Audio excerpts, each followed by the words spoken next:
groping down a dark alleyway in the French Quarter of New Orleans, driven by terror, hounded by the curse of the Papaloy, a curse from which there is no escape.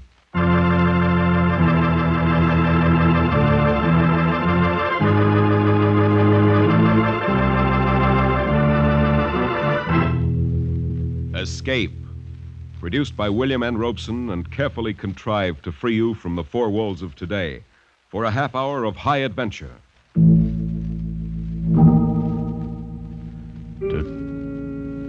Today we escape into two worlds, one of modern jazz, the other of primitive voodoo, and to a doomed man who brought them together, as William Irish imagined it in his eerie story, Papa Benjamin.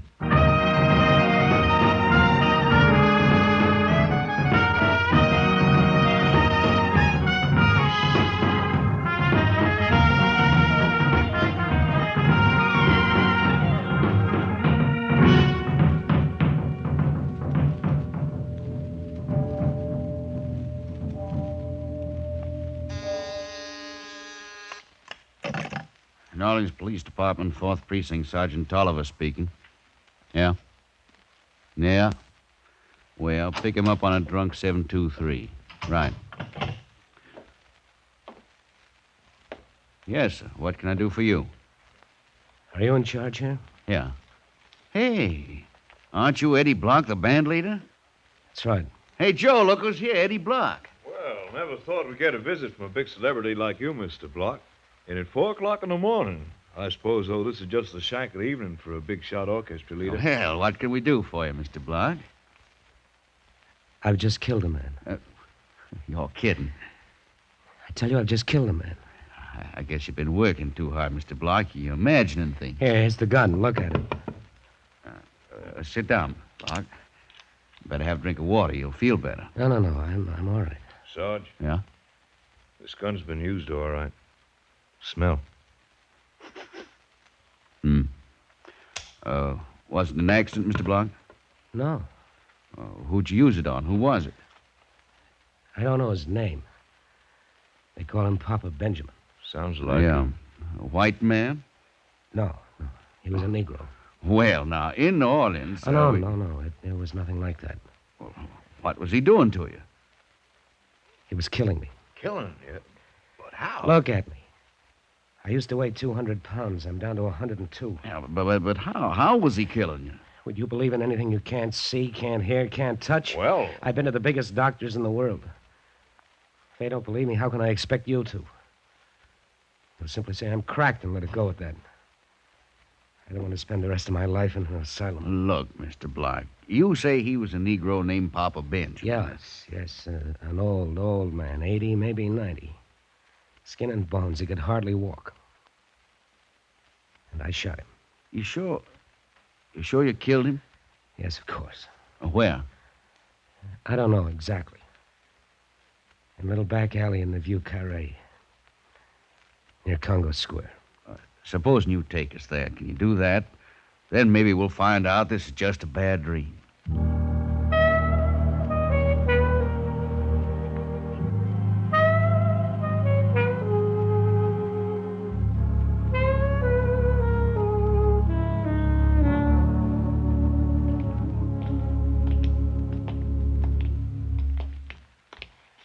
This is the alley. To the right between the buildings. All right, let's go. You pack, Sarge? Catch cold without it. Don't go back there, honey. Quiet, you. Oh, cops. Nice neighborhood. This is it. In that door and up the stairs. Come on. No. Don't make me go up there again, please. You better come, Mr. Block. You're showing us. Yeah, flash your light. Somebody here on the stairs. He won't bother us. Dead drunk. Now step over him and let's go. This ain't the most pleasant neighborhood to come calling on.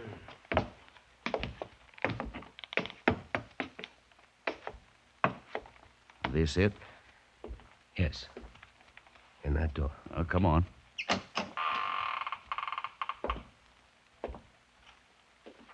Better call the commissioner. Mr. Block wasn't kidding. This man's dead.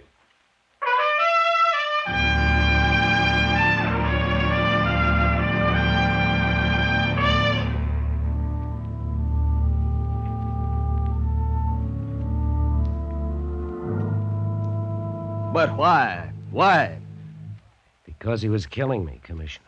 Then it was self-defense. He never came near me once. I was the one who went to him.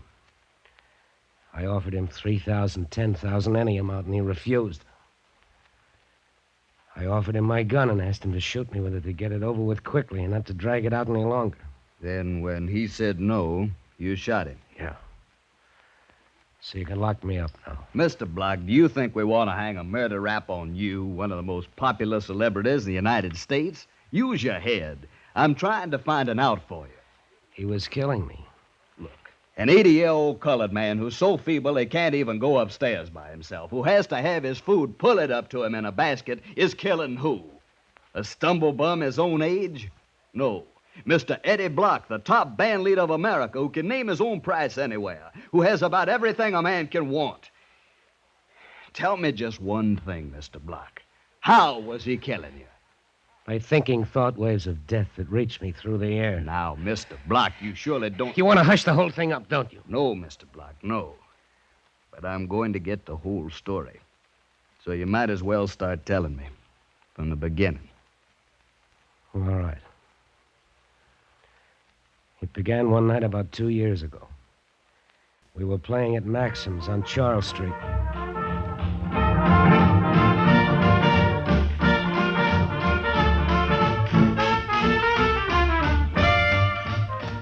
We were just another band, a small Dixieland outfit then.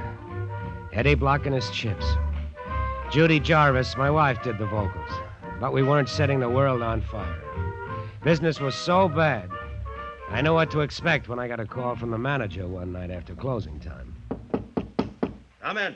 Oh, hi, Eddie. I thought we'd better have a little talk. It's that bad, huh? We took in $4,500 this week. I see. And you can cancel my contract anytime it falls under $5,000. I get it. Eddie, they can get the same liquor and sandwiches anywhere, but they'll go where the band has something. Tonight there were more waiters in the place than there were customers. Judy didn't even get a hand. It's not her fault, I know Graham. it's not her fault. She's okay. But I'm asking you, what's wrong? I don't know. I'm getting the latest arrangements sent to me from New York. We sweat our heads bald off rehearsing. Well, this is New Orleans, practically the cradle of jazz. You got to give them something new. Yeah, I know. When do I leave? Well, finish the week out, see if you can do something about it by Monday. If not, I'll have to wire St. Louis to get Kruger's band. I'm sorry, Eddie, but... It's all right. It's okay. You're not running a charity bazaar.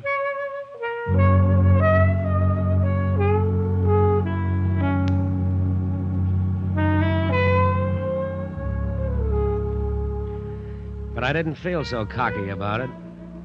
It looked like we were on the skids. The band just didn't seem to have it. And I wasn't good enough to figure out why and pull them out of it. I was feeling pretty low when I went back to the deserted bandstand to pick up some music. The place was dark and empty, except for a couple of scrub women cleaning up. A dark nightclub can be an eerie place sometimes. I got that feeling just before I saw it. I saw it lying there on the floor between the stands. It was a severed chicken claw with a red ribbon tied around it. I almost laughed. How did that thing get there? Then I picked it up and tossed it out on the floor where the scrub women were cleaning up. I certainly wasn't expecting the reaction I got. They took one look. They turned and ran out.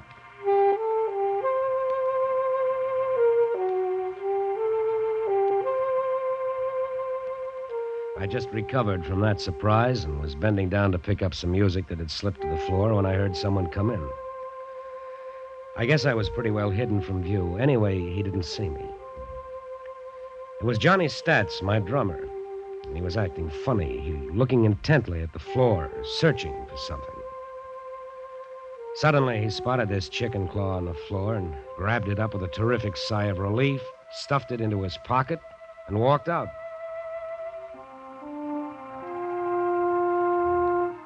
What I did then, I did on a strange impulse, and it changed the whole course of my life. I followed Johnny Statz. I suppose I just meant to catch up with him and have a cup of coffee with him somewhere and ask him about the chicken claw. But as I followed him farther and farther down into the Vieux Carré, down to Congo Square, it was a growing curiosity that kept me on his trail. When he turned into that dark alleyway, I stopped and debated. I felt like an eavesdropper, and yet something drew me on. And I walked up that dark alley. I passed that one lighted window. I told you before, don't go back there, honey. But I went on, through a sort of tunnel into another alleyway. And then I stopped. Ahead of me, Johnny Stat stood before a dark, dismal-looking old wreck of a building. Suddenly, he whistled. A gigantic man appeared from out of the shadows. Johnny handed him the chicken claw, and he was motioned into the building. And then I heard sounds coming from the upstairs of that building. A throbbing drum, a wailing, an unearthly sound, and yet wonderful. An exotic, fascinating rhythm. This was music, something new, something sensational. Something that would set New Orleans on its ear and put Eddie Block in the big time. I had to get in there and hear it. I was mighty busy for the next 5 minutes. I ran back down the alley, overturning 5 or 6 garbage cans before I found what I needed. Then back to that lighted window in the alley and a 5-spot in exchange for a red ribbon. Then I was back at the dark building, walking up to that menacing shadow.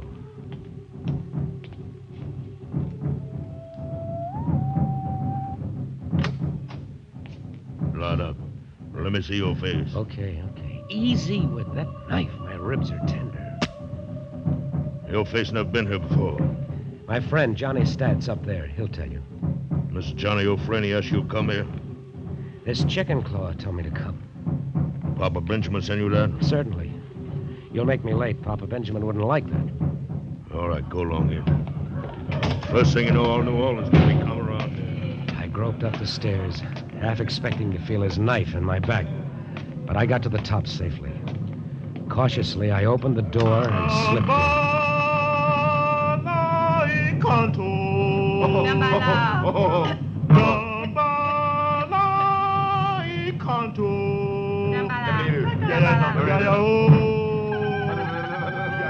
The room was full of people.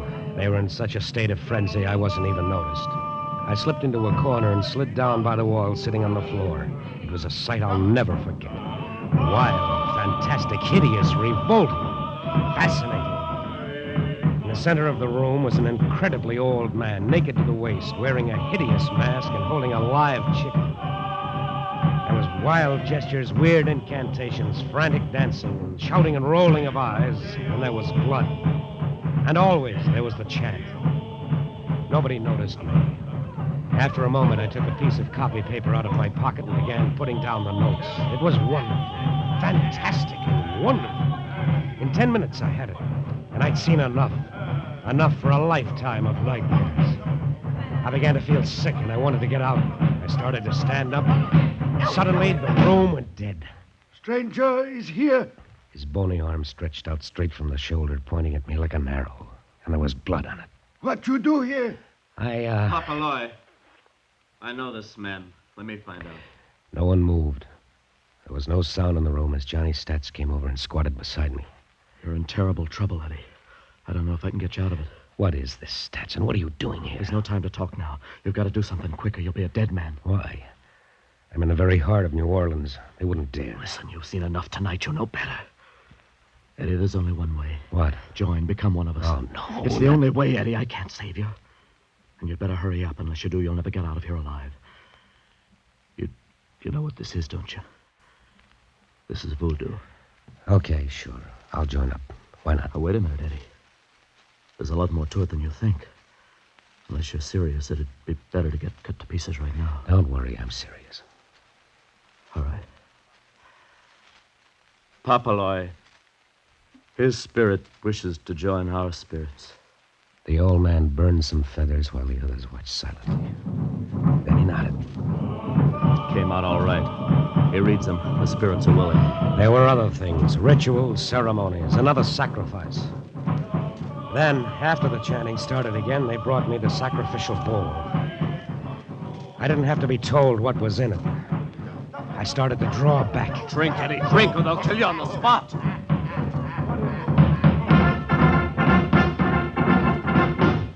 Late next morning, the band assembled at Maxim's for a rehearsal.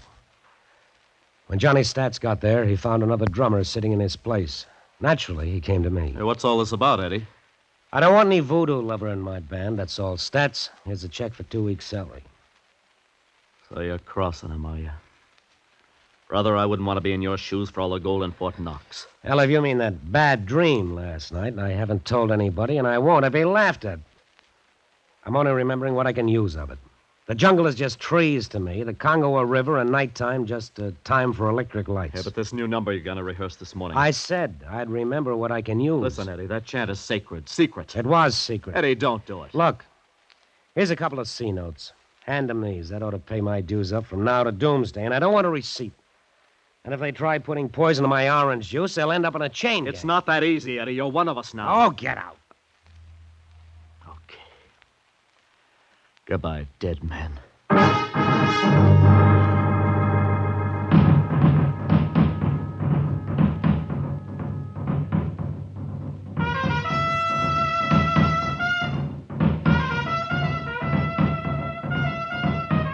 Graham, the manager of the club, changed his mind about canceling our contract when he heard us rehearse the chant. Instead, he spent 5 G's in publicity. And Saturday night was set for the big unveiling. Seemed like all New Orleans tried to jam into Maxim's. Came to hear the voodoo chant, the real thing. Just before we were ready to hit it, Judy came up to me. Eddie, listen. Let's not do it. What do you mean, baby, not do it? Well, this is it. This is our ticket to the big time. It'll be a sensation. I know, but I got a funny feeling, Eddie. And look, I found this under your dressing room door just a little while ago. It sounds like a warning. Somebody doesn't want you to play that number. Let me see. You can summon the spirits, but can you dismiss them again? Think well. Oh, forget it, baby. Stats is trying to scare me because I fired him.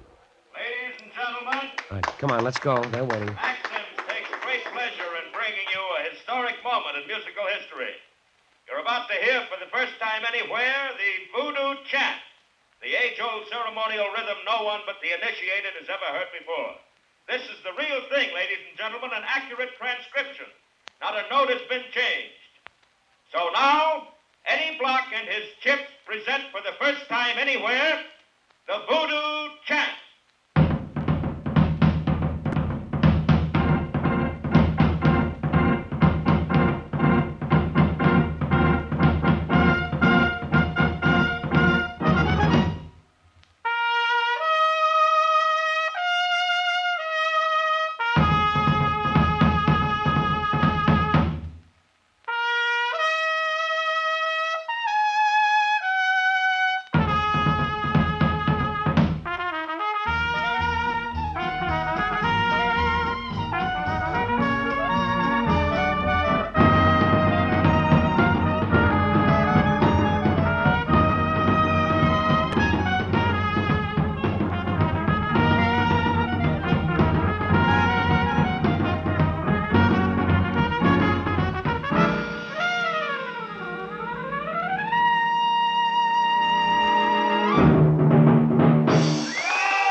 It was a sensation. They went crazy for it. They screamed for more, but we were playing it cagey.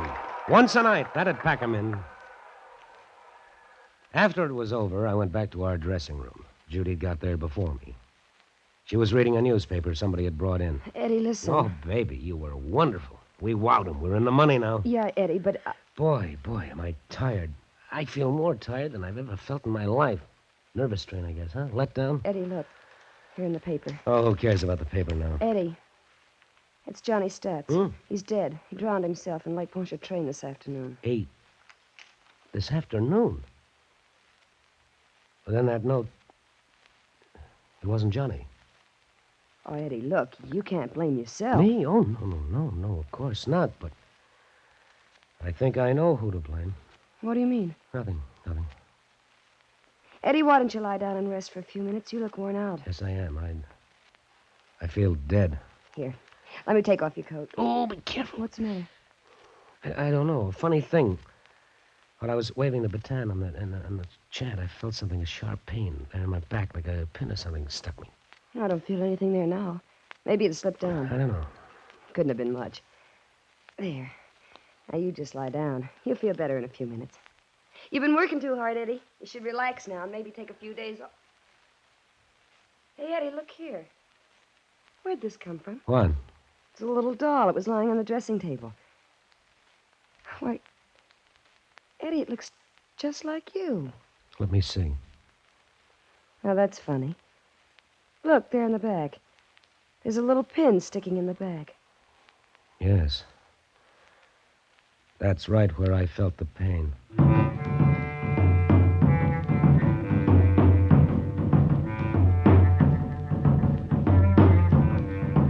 That started it. Next day, I had a backache. Later, there was a numbness that spread to my shoulders, arms, and legs. I felt tired all the time, listless, dead. I began to lose weight.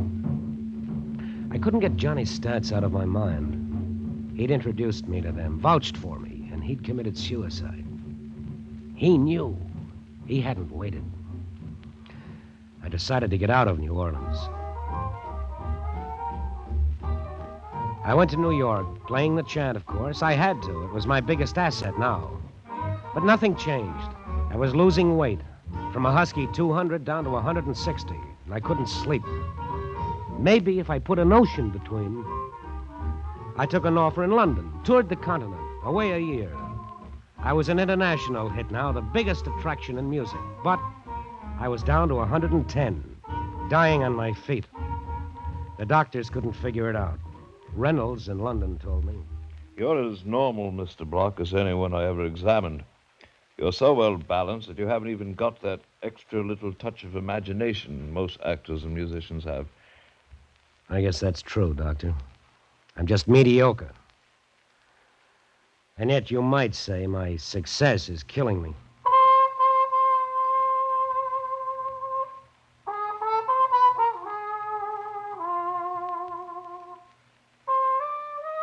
And so, after 2 years, I finally realized it was no use. I came back to New Orleans, back to the dark alleyway down near Congo Square. I could just barely drag myself along, but I had to see Papa Benjamin. I slowly climbed the stairs, up to that loathsome door, and went in. There he was, Papa Benjamin, staring at me from the bed as if he'd been expecting me. And then he started to laugh. Take that curse off me. Give me my life back. I'll do anything you say. What has been done cannot be undone. You think the spirits of earth, air, fire, water know what forgiveness means? Intercede for me, then. You brought it about. Here's money. I'll give you twice as much. All I earn, all I ever hope to earn. You have fouled the Obaya. Death has been on you from that night. All over the world and in the air above, you have mocked the spirits with the chant that summons them. And please, here's a gun. Kill me now and be done with it. I can't stand anymore. All you have to do is shoot. I'll write a note, sign it, say I did it myself. Death will come, but different. Slow. Oh, slow. No, I can't stand that. I won't. Maybe if I kill you, maybe then the spell will be broken. No. That's it. Kill you. No.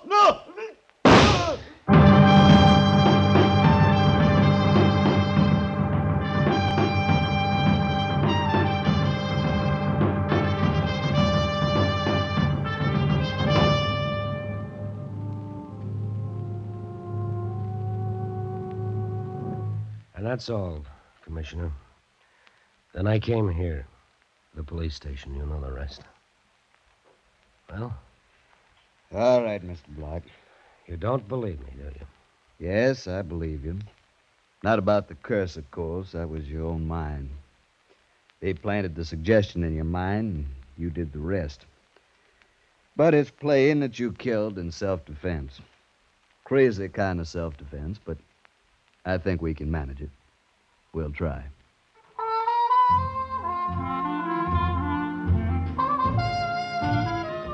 The commissioner managed it, all right. How is almost a story in itself. How a detective with a moulage false face posed as Papa Benjamin and called the Voodoo clan together and into a trap. How they collected the evidence that proved my story. And how they sent most of that Voodoo bunch to jail. My name wasn't even connected with the case. So now I'm free. I'm living again. I've gained weight. The tiredness, the numbness is gone. I took a nice vacation, went to Bermuda, relaxed, and had fun. Now I'm back in New Orleans at Maxim's, and the whole thing is forgotten. We're opening tonight, and the place is packed. Everybody's come to hear the chant. Eddie Block and the chant. We're on our way now, and nothing can stop us. And now, ladies and gentlemen, we welcome back on his triumphal return Eddie Block and his chips, playing for you the one and only Voodoo Chant.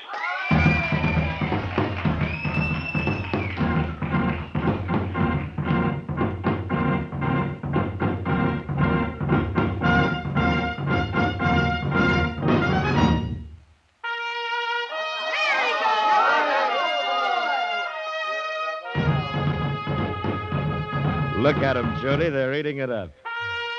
Yeah. What's the matter? I was hoping I'd never hear this thing again. What do you mean? It's your trademark. Yours and Eddie's. I tried to persuade him not to do it. He wouldn't listen. Why? You aren't imagining all that voodoo stuff. I don't know. It was all in his mind, and it nearly killed him. I don't think you can put it out of your mind and forget so easy. When Eddie plays it again... Oh, nonsense. Hey, wait a minute. What? Look at Eddie. There's something wrong. What? Well, he's staggering. Eddie! Eddie! Eddie! Judy, wait. Now, let me pick him up. He's probably just fainted from the... No! No, leave him alone. He's dead.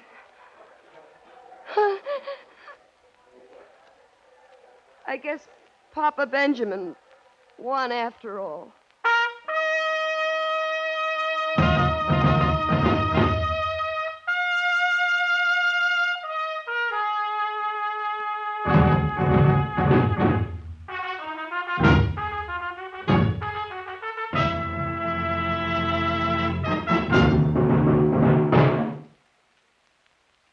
Escape.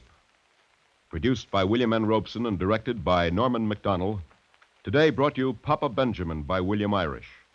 Adapted for radio by John Dunkel with Frank Lovejoy as Eddie Block, Louis Van Ruten as Papa Benjamin, Harry Bartell as the police commissioner, and Joan Banks as Judy. Music was conducted by Eddie Dunstetter. Next week... You are speeding through the night on the Istanbul Express. You are alone and unarmed. And suddenly you realize that your life is in danger. That somewhere on the train are deadly killers from whom you must escape.